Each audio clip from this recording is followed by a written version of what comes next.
I want to first get your assessment, where the conflict is right now in Gaza, and its implications.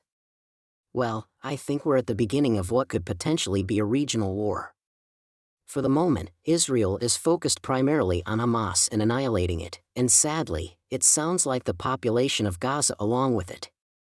At the same time, they've harnessed us to protect their northern border in the event that Hezbollah attacks. So that far in advance, the Israelis have thought. But in truth, it's growing very rapidly into a regional conflict. The Turks, the Iranians, all of the Muslim Arab states reaching into North Africa, and of course, with Egypt. In fact, I would argue that all the Muslim states from Morocco to Indonesia are upset with what the Israelis are doing in Gaza because they see it as disproportionate, and they also see it as a collective punishment, and they don't particularly care for that.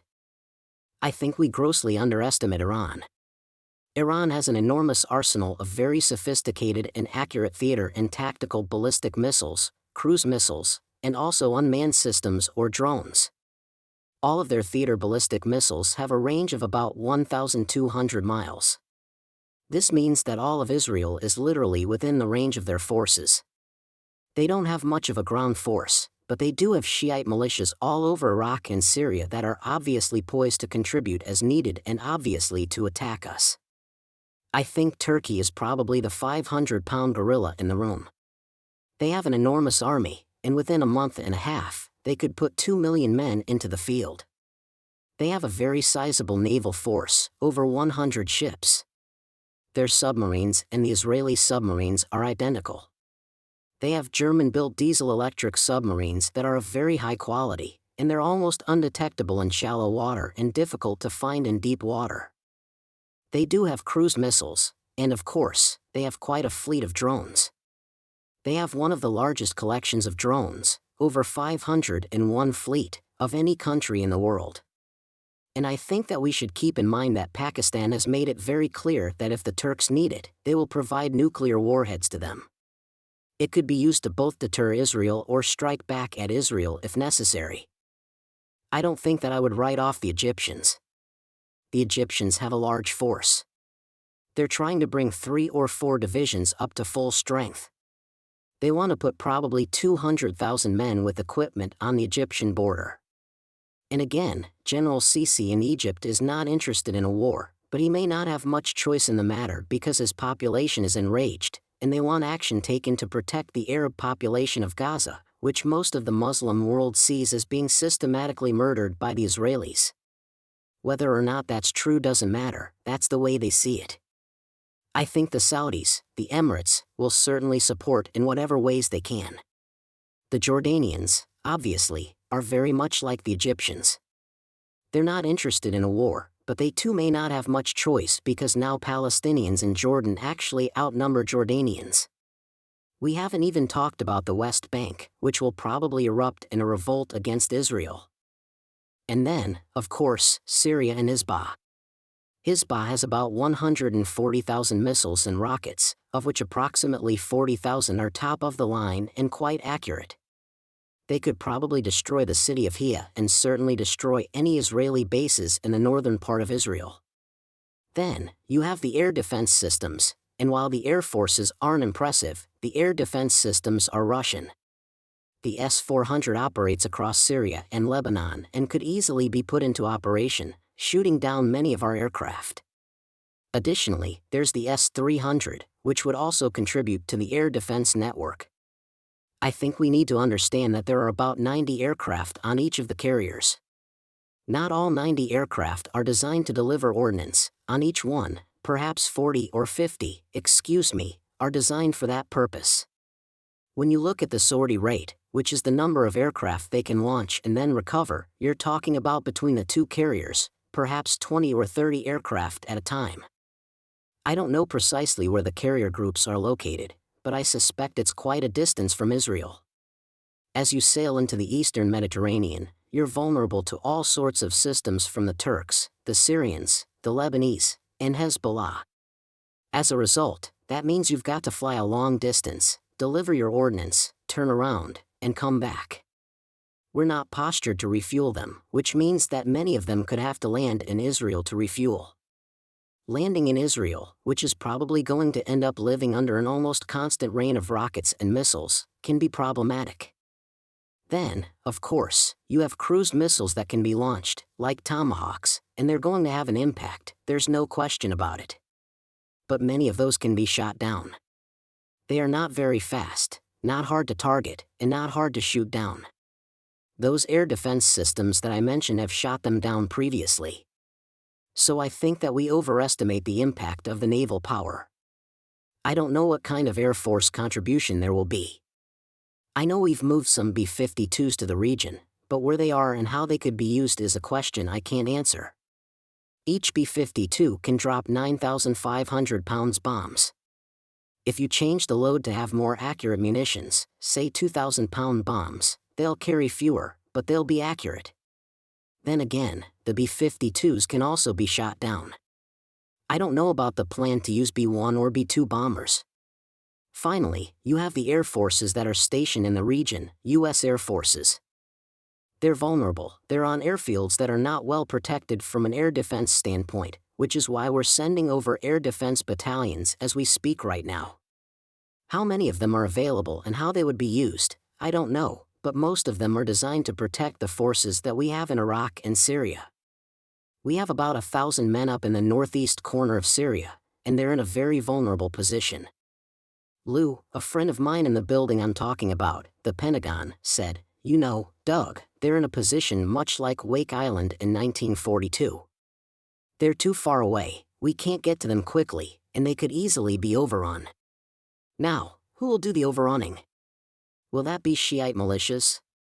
Will it be Turkish forces if the Turks actually intervene directly? I think they will, but I don't know. And then, of course, in Iraq, we have some forces as well, as in the Gulf region. All of those are within range of various Iranian weapon systems. So, I think we have to be very careful. What we don't have that we actually need is an army. The United States Army is about 450,000, and most of the punch in the U.S. Army, your mobile armored forces, are sitting in Poland, Lithuania, and down in Romania. We're not going to be able to move them at all. If we do, it'll take us a long time to get them somewhere, and we're not going to be able to move the munitions that go with them, including artillery and tanks. So, we're relying almost exclusively on air and naval power. To be frank, Lou, I don't think the people ashore are all that concerned about those carrier battle groups. They have never had a sustained impact, they look powerful, they sound powerful, but when it comes to sustained impact on the ground, on land, not really. So, I think it's a dangerously slender thread from which to suspend U.S. national strategic interests. Frankly, I think we're overwhelmed. This is not 1991, we don't have the forces we had in 1991. We live in a very different environment, and all of the Arab states have changed. Technology has changed, there are many things they can do now that they could not do 50 years ago. They have populations that are actually much better educated and can master technologies that they couldn't master 50 years ago. So, I think the Israelis are in a very difficult position, and I think they ought to reconsider the wisdom of pressing ahead in Gaza the way they're headed. The car in the eastern Mediterranean, and we know that the Eisenhower was to transit the Suez Canal, but we do not know its precise location. One presumes it's somewhere off Oman or Yemen. The idea that we have two carriers in such vulnerable positions worries me, particularly the Gerald Ford in the eastern Mediterranean. There's such a thing as a demonstration of power, but I just see great vulnerability there. I want to get your thoughts about it. No, I think you're making a good point, Lou, and we forget that when we've been in the Middle East previously, first of all, we were very successful at isolating our opponent. Iraq really had very few friends and very limited ability to support itself. We isolated it, entered it, and defeated it. Right now, we are not in a position to isolate the Turks, the Iranians, or any of the Arab states. If we try to, I think we're going to fail, and that means that Israel, if anyone in the region, is isolated, and we are really Israel's only friend. Again, you know, we don't have the forces we once did before. We forget that we put an awful lot of military power into the region in 1990 and again in 2003 and kept it there. We haven't maintained the same levels of military power. When Donald Trump was president, he recognized that these assets were vulnerable, and he wanted to get, for instance, our troops out of Syria and also out of Iraq because the consideration then was how do we protect all of these people? We don't have the depth of structure and force power in the region that we once did. Now there is some talk about adding 2 more carrier battle groups. I don't know how far along that is. The idea was that you would put a carrier battle group into the Persian Gulf, the Indian Ocean, or the Red Sea. That would help, but again the problem with carrier-based air is it's very limited in terms of its range and sustainability. That's been a complaint about carriers from day one. It's an old solution to new problems, and the new problems are not easily defeated by carriers anymore. It raises the question of what is the strategic capacity of the civilian and military leadership at this moment. We have a commander-in-chief who is impaired, compromised, and weak, and an uncertain ally, I will put it that way, of Israel. The suggestion was early on that these carriers were in support of Israel. There is also a view recently expressed on this podcast by Lee Smith, who is a man who knows both the terrain and the psychology and politics of the region. He thinks those carriers are there to restrain Israel and any actions it might take against Hezbollah. Your thoughts about his thinking? Well, the only way to restrain the Israelis is to call Mr. Netanyahu and say, look, this strategic picture is not very favorable, and timing is terrible. We have very few war stocks. We've emptied almost everything into this pit called Ukraine. The war in Ukraine is lost. The Russians are sitting on everything that is of any real value, and of course, they're sitting in all the areas populated by Russians. The Russians would like to end this, and they're moving very slowly in the hopes that the Europeans will wake up and help them end it. If they don't, then I suppose the Russians will advance to the Dnieper. They'll certainly take Kiev and Odessa, but there's no hope for Ukraine, and we're trying to keep that place on life support. While at the same time, we're now confronted with a much larger and, in my estimation, far more dangerous situation strategically because if we proceed as we are trying to right now and we go to war with Iran, which seems to be the widespread wish on the Hill by everybody, Russia is not going to stand by and allow Iran to take us on alone. Remember, Iran has stood by Russia throughout the Ukraine conflict. That means that Russia will also probably back the Turks when the Turks decide to enter. Although we know that Mr. Putin has urged Mr. Erdogan to reconsider and have some patience and give it time, whether or not Mr. Erdogan will follow that advice, I don't know. If the Iranians and the Turks are both committed, I suspect that Russia will stand by them. Will Russia directly confront us? I don't know, but you can get very confused at sea in the Mediterranean. You've already got Russian vessels out there, not very many, certainly Russian submarines. You have Turkish vessels and Turkish submarines. I don't know what else is out there besides us and the Israelis, but it's a small area. If you're an admiral in the US Navy, you look at the Eastern Mediterranean and say, this place is a puddle. Where does the United States Navy like to operate? The Pacific and the Atlantic. There's plenty of space, and that's where we enjoy a huge strategic advantage over anyone else in the world. We don't have that in the Mediterranean, so I think there's thinking in Washington finally that perhaps we've gone too far too fast. But if you're going to restrain Mr. Netanyahu, you have to tell him, look, either you agree to a ceasefire, we sit down, we come up with a conference to sort this out, or we withdraw our carriers, which means he's on his own. And remember, from his standpoint, the carriers are vital if he is going to take on Hezbollah simultaneously. That's his biggest worry.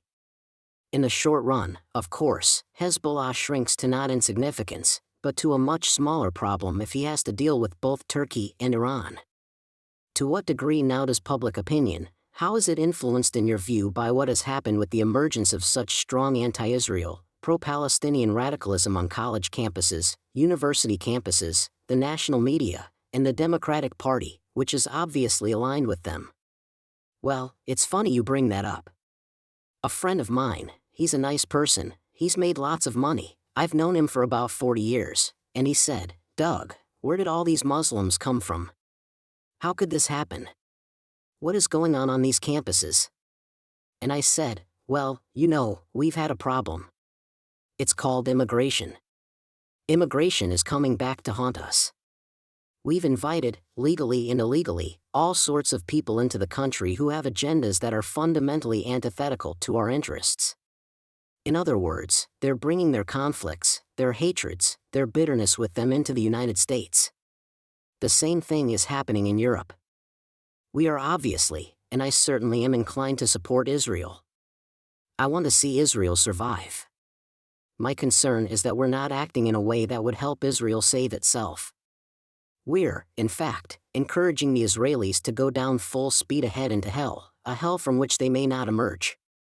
There are almost 90 million Turks. You have almost the same number of people in Iran. You start running the math, you really think 6 million Israelis are going to prevail? It doesn't make any sense. And under the circumstances, the Israelis have violated one of their own principles: always try to pit your enemies against each other, and if you can't do that, then try to fight one at a time. Well, they've blown it. They've united the Sunni and Shia 100% against them in a very short period of time, and I don't think it's a battle I'd want to take on under any circumstances. It's a loser from my standpoint. You ask about public opinion. Public opinion in the Muslim world is obvious. Public opinion in the United States, that's hard to gauge. How enthusiastic will Americans be about being drawn into a major regional war? How long before somebody figures out that we have almost no army? How are we going to field something that will make a difference? Where are we going to put these troops? How do they enter the theater? We always bet, or at least depended upon access to Egypt in order to get to Israel's support with ground forces. How do we get them in now? All good questions and all difficult to answer. We're going to come right back with Doug McGregor. We're talking about what in the world kind of mess is the world. We'll be right back. We're back now, and we're talking with Doug McGregor. He is raising serious issues, strategic issues, fundamental issues about what U.S. policy is and what our power truly is: military and political power, geopolitical power here. Can we influence outcomes? That's what it boils down to. Doug, your thoughts right now about going to war with a commander-in-chief? This is not a political question, this is a strategic question, a basic national security question. With a commander-in-chief who is obviously not well, who is impaired, and incapable of coherent thinking, a military that is now awash in woke madness, that is not only distracting from their mission but is seemingly subsuming the time that our general officers should be spending on strategic thinking and truly asserting our power in pursuit of the U.S. interest. The word strategy is the key word. Normally, you want to think through carefully what you really want to achieve. In other words, when you're finished doing whatever you propose to do, what do you want the place to look like? What are we trying to achieve, in my judgment, in the region? Our long-term strategic goal is to preserve the existence of Israel. That should be uppermost in both our minds and the minds of the Israelis. That's not where we're thinking right now, we're emoting. There's no strategic means and ends calculus, there's no realistic appraisal that we're operating 6,000 to 7,000 miles from our home. We have limited resources that we can project. We cannot predict with any certainty what kinds of technologies will be used against us that could surprise us. You know, someone once said the most important thing to do when you plan in military affairs is to plan for the worst thing the enemy can do to you. Well, what is that? I mean, go down the list, and obviously, disabling or sinking a carrier is probably number one. Do they have the capacity to do that? The answer is yes, that capacity exists in the region. And you have to bet on the very high probability that if we go to war with Iran, the Russians will come in. Under those circumstances, the Turks would be fools to stay out because Mr. Erdogan wants to present himself as the leader of Sunni Islam. He is already the leader of the Muslim Brotherhood in the region, and he leads the Muslim Brotherhood here in North America. So there is no strategic thinking, there's no hard-nosed, sober-minded analysis that would lead us to tell, for instance, as Nixon did in 1973 when the Israelis finally beat back the Egyptians and then crossed the Suez Canal, stop, don't cross that canal. If you cross that canal, the Russians will come in, and if the Russians come in, we're committed to a war that we don't want to fight, and you won't win. Well, that was Nixon in 1973. We need to get back to some sober-minded thinking and understand that no nation can be expected to move beyond the limits of our interests. What are our interests? Is it in our interest to go to war with the Muslim world?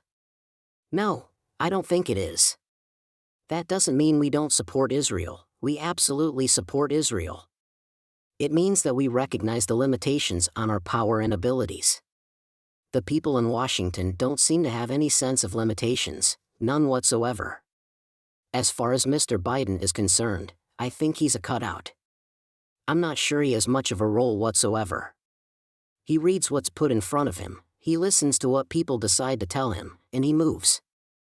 I think that there's a group of people that we don't even know with absolute certainty who's running affairs, but certainly, Mr. Blinken in the State Department talks and acts a lot like the Commander-in-Chief. Yeah, he does, and he sounds a lot like President Obama in his rhetorical coloring of events, not necessarily the facts. We're, again, a Commander-in-Chief who is incapable of leading. We have a Pentagon that has not demonstrated it's capable of winning a war in a very long time. It's far more than just the idiotic doctrine of long wars that captured the thinking of the Pentagon and the neocons, and maybe both political parties for a while. But this is a military that is, and to your point earlier, this is not the US military that we're accustomed to. About 70%, one report talking about 70 to 80%, of the US Army is not physically fit for combat, for just basic PT. What in the world is going on, and why isn't more made of it until the moment at which we just might need a fighting army? People don't like bad news, and bad news never plays well. The other thing is that we have a lot of people permanently living in 1991. As far as they're concerned, Desert Storm just happened a couple of years ago.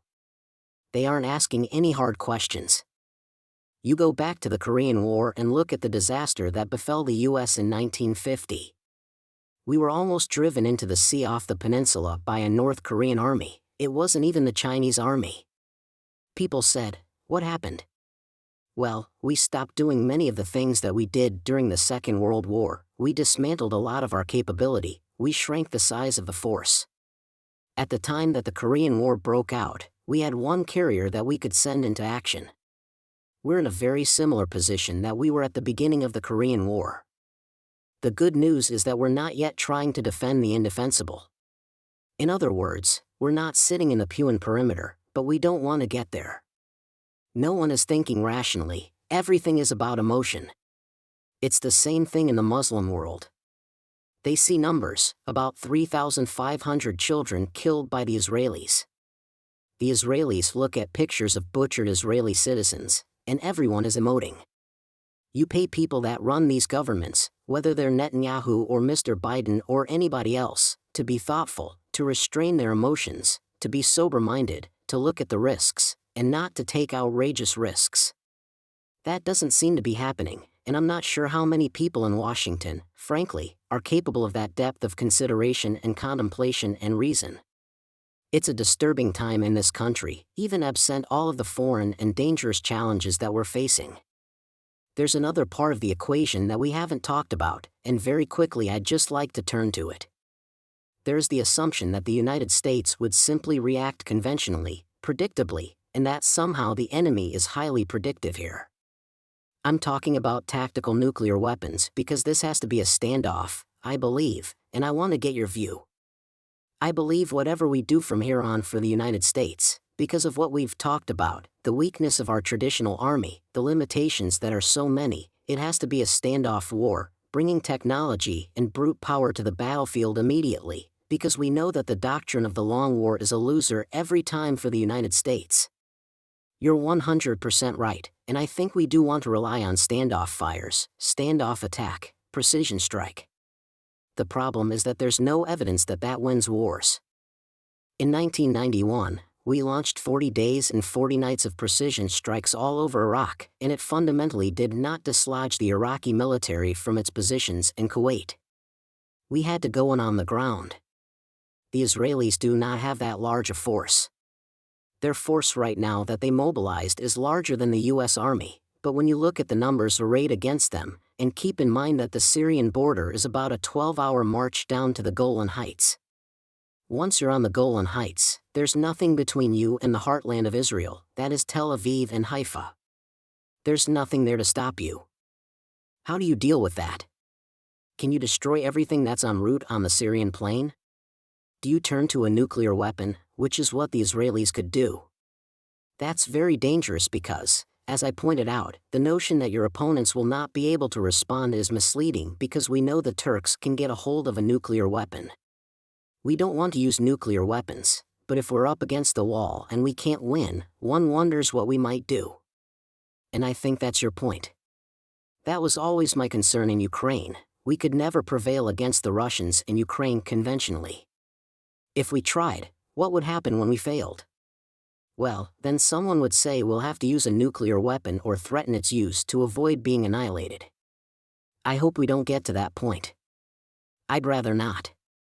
That's why, even though there's big support for the Israelis to punish their opponents, you have to step back and think about the consequences of this total war of annihilation that Mr.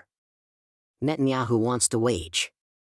You know, there was an attempt, I'm told, by Mr. Blinken to come up with some sort of relocation plan for the people in Gaza. All of the Muslim countries were appalled, they were repelled by that idea. They said, this is their home, this is where they live, you're not going to drive them out.